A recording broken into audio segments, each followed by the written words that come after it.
I rise to speak in support of this bill, itself one tine of the trident of reforms to the funding of our integrity agencies. These reforms began in practice, although I acknowledge they are now being codified both in legislation and by direction under the coalition government, in response to concerns raised by the integrity agencies, being the Audit Office, the Independent Commission Against Corruption, the Law Enforcement Conduct Commission, the New South Wales Electoral Commission and the Ombudsman's Office. And these agencies, as we've heard, raise concerns about the security and the predictability of their budgets. The bill before us, which works together with the Treasurer's direction of the 6th of August, legislates for post-budget transparency and provides for stronger parliamentary oversight of the funding of our integrity agencies. As a formalisation of the process commenced by us and well explained by earlier speakers in this debate, I'm very happy to support this bill. I wish only to focus on one aspect of the second reading speech, as foreshadowed by my colleague, the Honourable Chris Rath, where it was suggested by the Minister that arising from discussions with the integrity agencies, that they be regarded as, quote, a fourth pillar of democratic accountability alongside the Parliament, the Executive and the Judiciary, recognising the distinct role they play, different to each of those other three pillars, but also important. I acknowledge that our Constitution is a flexible document, able to be amended by this Parliament, even if those amendments include matters not normally seen in documents which regulate the relationship between the governed and those who govern, such as whether or not some water corporations, but not others, may be sold. The constitutional understandings on which this document is based are not ossified, and they certainly are capable of growth, change and development. As is common in free societies, this change is often organic and authorised tacitly, if not explicitly, by the consent of the voting members of our society. And we have long understood that the exercise of power in our society rests on the separation of that power into three limbs: this legislature, the executive, of which some members of this place are also a part, and the judiciary.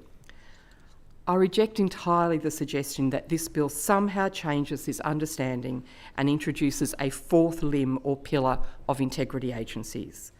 They do not exercise a separate source of power. The integrity agencies, including the Audit Office and the ICAC, are part of the executive, not separate from it. They are subject to the review of this Parliament, both through the committees, especially established for this purpose, and legislative reform. They are created by this Parliament, and although politically highly unlikely, could be dissolved by this Parliament. As this legislation indicates, they depend on this Parliament for the necessary funds so that they can operate appropriately. As part of our understanding of the need for openness and accountability in government, these integrity agencies were established, and this legislation represents a bipartisan commitment to ongoing and adequate resourcing. It does not represent the establishment of a fourth pillar of government. The law of cosines, the generalisation of the Pythagorean theorem, shows us that a triangle is the strongest shape because 3 points can only form one triangle and cannot be deformed into any other shape by outside pressure. Compare this to a structure based on 4 points or pillars, which can begin as an apparently sturdy square, but then by outside forces be forced into a rectangle, rhombus, or even an irregular shape.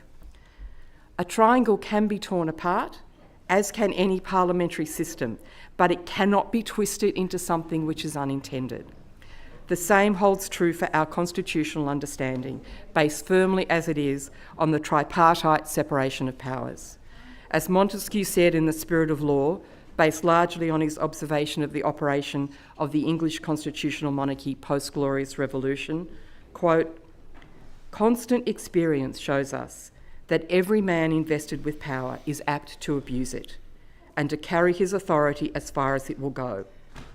To prevent this abuse, it is necessary from the very nature of things that power should be a check to power. When the legislative and executive powers are united in the same person or in the same body of magistrates, there can be no liberty. We may all be familiar with the Latin phrase, qui custodit ipsos custodes, who watches the watchman. In the case of the three pillars on which our government rests, legislature, executive and judiciary all watch each other. There is no fourth pillar, awkwardly standing outside the Constitution, looking in and telling everybody off.